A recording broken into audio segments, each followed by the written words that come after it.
Ne zor değil mi yaşamak sahte gülüşle? İçim yanıyor dışımda hep sessizlikle.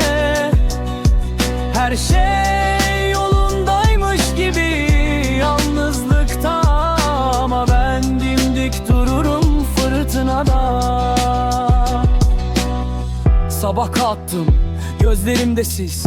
Dünya döner ama içimde hep kriz. Kahkahalar sahte, maskeler yüzümde. Her şey yolundaymış gibi ama yanıyor içimde.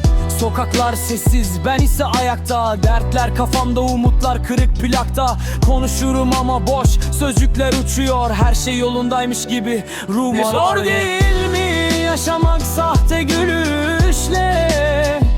İçim yanıyor dışımda hep sessizlikle. Her şey yolundaymış gibi yalnızlıkta, ama ben dimdik dururum fırtınada.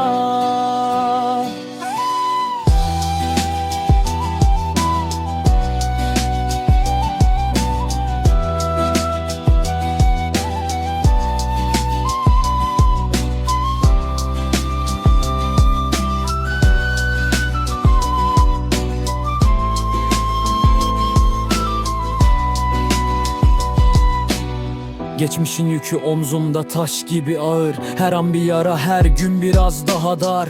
Kaçmak istesem de bağlar beni tutuyor. Her şey yolundaymış gibi dünya bana küsüyor. Ama yılmam, maskemi çıkarırım bir gün. Gerçek ben parlar, içimde güneş doğar yeniden. Şimdilik sahte gülüş, sahte dünya, ama her şey yolundaymış gibi hayatta dimdik duracağım daima.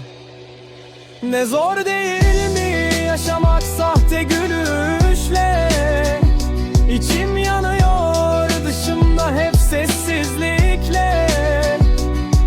Her şey yolundaymış gibi yalnızlıkta, ama ben dimdik dururum fırtınada.